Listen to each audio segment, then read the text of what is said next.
Welcome back and thank you for staying with Morning Express. We want to have a conversation based on the developments happening in Glasgow, Scotland, the COP26 summit, where various world leaders and climate change activists are actually conglomerating to find better ways to deal with climate change, which is of key concern. Just closer home, we're reeling from drought, and ever so often we see one part of the country reeling from drought, the other from the adverse effects of excessive rainfall. Perhaps this puts into context why we really need to have this conversation and follow as well what these world leaders are saying at the COP26 summit. So in regard to that, we joined from Glasgow, Scotland. I know it's pretty early, and thank you so much for the sacrifice. John Kioli, who's an environmentalist and the chair of the Kenya Climate Change Working Group. He's been following up on that particular conference, and we'll get to interact with him. Asante sana. And we're equally joined right here in studio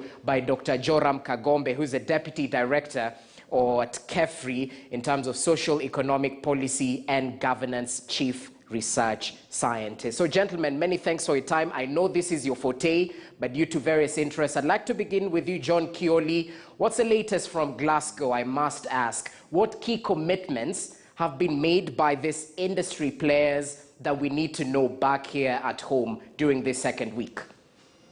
Thank you very much for having me. Indeed, it's a good morning and greetings from Glasgow. It has been a struggle. Last 1 week has been a struggle, and this struggle has been there, not only today, but has been there for the last several years. As you may know, we are here in Glasgow to follow the climate change COP26 deliberations. We were surprised yesterday to hear from the US and the Chinese government that they are for the first time agreeing on cutting emissions from fuel that is coming from fossil oil. As you may be aware, according to the Intergovernmental Panel on Climate Change, IPCC, about 89% in 2018 of emissions was taken from fossil fuels. What that means is that if China, which contributes about 30%, and the US, which contributes also quite a big chunk of carbon emissions, agree by 2040 they will cut emissions, especially in the motor vehicle industry, in the transport industry, and this will be a very good announcement that they made yesterday, that they are going to, both countries are going to cut down the emissions significantly. And this resonates to the Paris Agreement that we promised to cut down our emissions so that we reach a target of 1.5 degrees centigrade. So this is quite a good announcement, although the details, again, are not very clear, but we indeed hear that the US and the Chinese government have agreed going forward that they're not going to fund fossil fuels, meaning they're not going to fund coal plants and all that. And this is quite very good. When you look at our Kenya's ambition of climate change, we have agreed to cut down our emissions by 32%. So this really helps us also in terms of the global picture of cutting down emissions and looking at the picture of cutting down to 1.5 degrees. Okay, and I have to be speculative right here. The president of China wasn't there, and I think I can remember Joe Biden sort of pointing a blaming finger that this is an important event. So in terms of this agreement, is it not just by word of mouth? Are you sure that they will definitely walk the talk? Because that has been the key area of concern during this COP summits, that there's so much promises made, yet there's very little progress done in terms of combating climate change. What's your take on this, Kioli? Definitely, and the details are the ones we are waiting for. Mm-hmm. And all eyes are on these two countries precisely because they're the biggest emitters. And we are looking at, first of all, are they going to continue supporting countries' projects around fossil fuels? And the biggest chunk is on funding, coal plants and funding issues around fossil fuels. Remember, 89% is a big chunk. Yeah. And if the two countries agree going forward that, one, they are not going to fund projects around coal, projects around issues of fossil fuel. And more important, you want to know that yesterday was a transport day. And this pronouncement comes in at a very opportune time that we are going about 40 countries have agreed to cut down, the production of cars that are using fossil fuel by 2040. Okay. Although there is no written pronouncements, I feel this is in the right direction and it will catalyze other countries to follow suit. Well noted, Kioli. Thanks for that. So, Dr. Joram Kagombe, just monitoring what's happening on the other side of the world. And perhaps let's begin with that latest promise. How instrumental is the phasing out of fossil fuels and the production of fossil fuel vehicles by 2040? How instrumental might this be in the fight against climate change? This will be very key and instrumental, as my friend Mr. Kioni has said, that fossil fuels are the main source of the emission. And so if we get to a level where we are using, we reduce on the usage of fossil fuels, we will have achieved a lot. And this, as you have said, it's something we have to wait and see, because there is a lot of technology that need to come in. There is a lot of changes that need to come in also in terms of coming up with alternative sources of fueling the vehicles. Maybe we have to wait and see.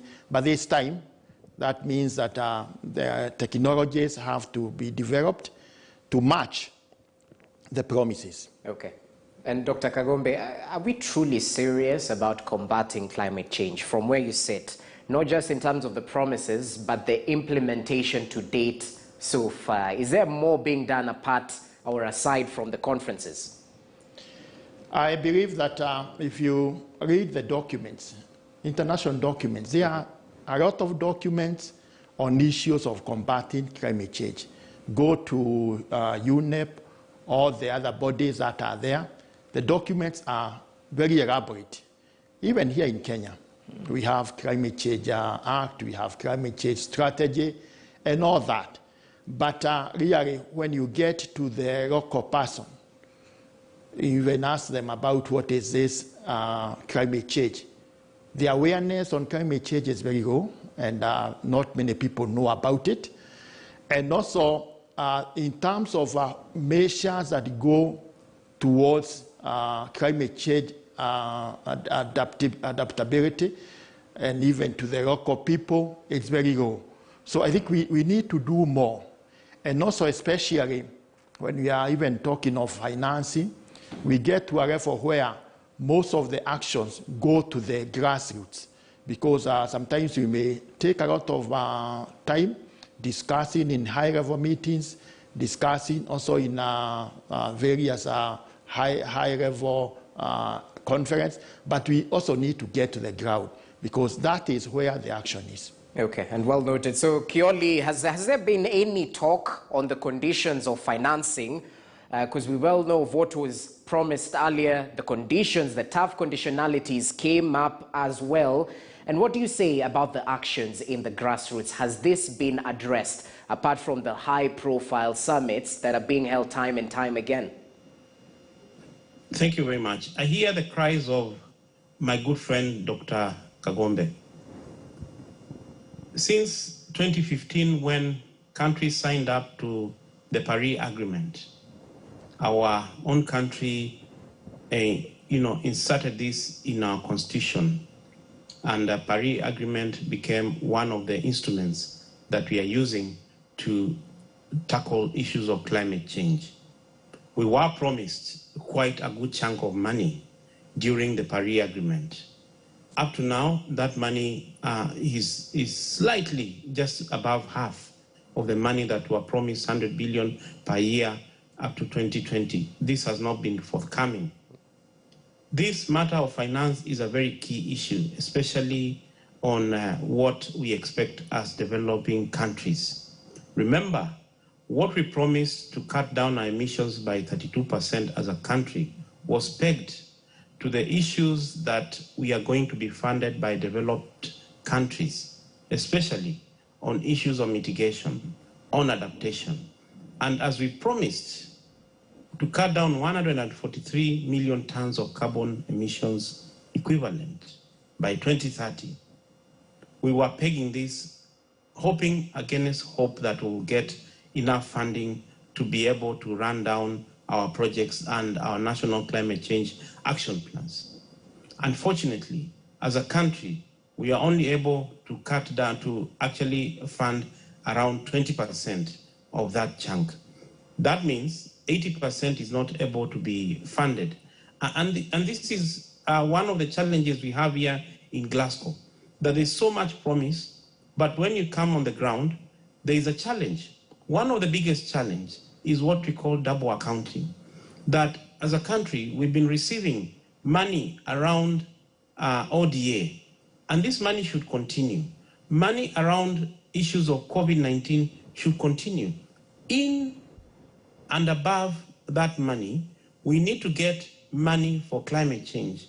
And I think this is where the rubber meets the road, that we have not been receiving as promised in the Paris Agreement, as promised in COP25, as promised by these leaders in these forums. So when you look at the issues on the ground, you find that issues of adaptation, people are still lying dead because of famine. People are still not having water. We are thirsty. We need our flocks, our livestock to have pasture. We need our rivers back, because we believe on and above what we've been having challenges in Kenya, we still have things that we can apportion to climate change. And this is why we are saying there's loss and damage on our issues as a country. Okay. And we need that person that is responsible to be able to pay up for the issues and the damages that has been caused. Okay. We have agreed as a country that we need support for these matters. And that's well noted. Dr. Kagombe, from where you sit, does there need to be consequences to not fulfilling these promises? Because the previous unfulfilled promises might cast aspersions to some of these promises that will be made during the COP26 summit. The key findings, we've heard of maybe US and China getting on board to cut back on fossil fuel production in motor vehicles. How sure are we that they'll walk the walk? Back to that same question. The consequences are there because, of course, if you read various documents, there is very good elaboration of the consequence of no action. And so if we do no action, there are consequences. The temperatures will continue increasing. We'll find more emissions continuing. And one of the things is the issues of climate change affect the most vulnerable members of the society. And these are the poor, even the youth. You find that these are the people who will not have alternatives. Because the rich will, if you are talking of right now, we have had seasons which we have been expecting rains and we don't have rain. And the other people who have money will go for irrigated agriculture. But the poor will not have alternatives. So there are consequences. And so I think we need to get to a level of trying to see how do we solve this issue of financing. And one of the things, besides waiting for the donors who may come in, let's also have private sector engagement. The private sector is key to this, that we should have more of our companies realizing the danger we are in and coming up with the climate change measures within their corporate, when they are doing their business. And we appreciate there are some companies which are already doing that, but we need more of this, such that we have a public-private sector partnership and we go through this journey together. Okay. Because we cannot also sit and just wait for the international community. Let's also have our own small actions as we wait for the bigger action from the international community. Okay, well noted. Kioli, back to you, and let's talk about setting short-term targets to cut carbon emissions. It featured prominently during the discussion. So how important is the annual emissions cut of 7%? Are we any closer to ensuring these global targets are met? These global targets are depending on very key issues. As I said, we have promised as a country to cut down 32%, but we can only fund 20% of those activities around cutting down emissions. And I think we have two ways that we can follow this. And I agree with Dr. Kagombe that as a country, we need to have homegrown solutions. In the Climate Change Act of 2016, this act has given the counties a mandate to activate issues around climate change. And one of the things is that the counties need to have a basket of money in their funding so that they can put aside like 2% of their money on climate change, of their funding annually, so that they can do like solarization of their boreholes. They can retrofit systems that are not fit in this era of climate change. They can have boreholes, dams, they can have systems that can support our livelihoods. I agree that we have challenges with money, but we need to have homegrown solutions. And we need to agree that as we wait for international funding, we need to move ahead and be able to know that as counties, we have a responsibility to put aside some money. As we put developmental money, we need to put money for climate change that can be able to safeguard our communities. We know that this is a long-term project. We have to cut down emissions, but we need to look at adaptations. What methods are we using in issues of agriculture? You all know that our country relies on tourism. Our tourism, fortunately or unfortunately, is a nature-based tourism, meaning that the tourists come to see our wildlife, come to enjoy our beaches, come to enjoy our environment. And if this is shaken, then as a country, we are going to lose a lot. And what that means is that counties, especially in the areas of coastal regions, in the areas that we get tourists, need to put some money around climate change so that they can safeguard our economy, which is dependent on the climate change. In agriculture, we need to know that any increase of even 1% will affect our tea sector. It will affect our coffee sector. And what that means is that if we don't do anything, then we are going to lose as a country. So as we wait for the streaming of money from international sources, we need to agree that we have a responsibility as a country to put our resources to mainstream our National Climate Change Action Plan, to be able to implement our National Climate Change Act so that we can attain what we agreed as a country to safeguard our people. Okay, well noted. And I'm pretty sure the workload on your side right there at Glasgow is a lot.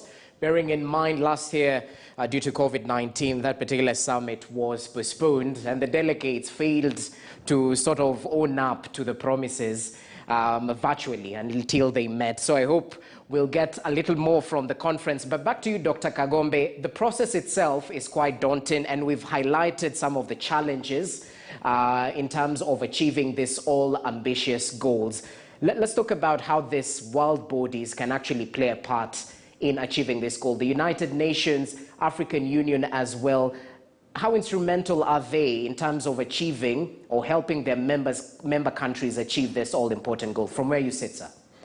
Yeah, the world bodies, they are key because when the discussions are held in Glasgow, you find the world body is also instrumental in guiding even the implementation, developing strategies, and also working with the national government to be able to implement. And one of the things is, even when we talk of the promises which are being done, there are also processes of tapping into these finances. So you find the world bodies when they are there and they are guiding, UNEP and the others, they will be very crucial in working with the national government to a point that the national government and also the communities, also the private sector, can tap into these resources. And also there are standards which are required for you to engage in some of these processes. And so there's a lot of capacity building that is required to achieve, to have resource persons who can actually certify these standards. Because you find some of the processes, you find that we don't have certifiers who are locally based. And so we need to build our capacities of our people to be able to drive the issues of climate change. Okay, well noted. Kioli, back to you, and quite briefly, is there a way that nations actually report the progress they've already made? So we're not just looking forward, we're equally looking backward in terms of the progress made and making informed decisions out of them. Talk to us about this. I'm aware that there's quite a progress, a lot of progress. And what is significant is that both developing countries and developed countries have agreed that climate change affects both of us. And we have agreed as developing countries that we have our share that we need to fulfill. And that's why we agreed we have the nationally determined contributions. As we wait for the polluter to pay us, we also have things that we need to do as developing countries. And what we have agreed and what we are alive to is that we need to do something from our end in terms of ending issues of climate change. It's a big promise, okay. It's a big challenge, but we agree that as a country, especially in Kenya, we have champions, we have documents that we need to really implement. We have our Wanjiku that needs a solar lantern just to continue with our life. We need to put equity in terms of climate change. We need to redefine when we say people have access to electricity. Okay. What does that mean? Does it mean electricity just for lighting? Does it mean electricity to do any other thing? Are we able to even put our vaccines safely? Because our mothers need to deliver day or night. Our clinics need to be to have electricity. Solar and other off-grid solutions come in handy in terms of climate change. Our mothers are still using open fires for cooking, and we need to have renewable, accessible. We need to have GECOs, which are better put in terms of climate change so that they can use less firewood. As we look for renewable, we need to realize that 80-something% of our Kenyans are still using biomass energy.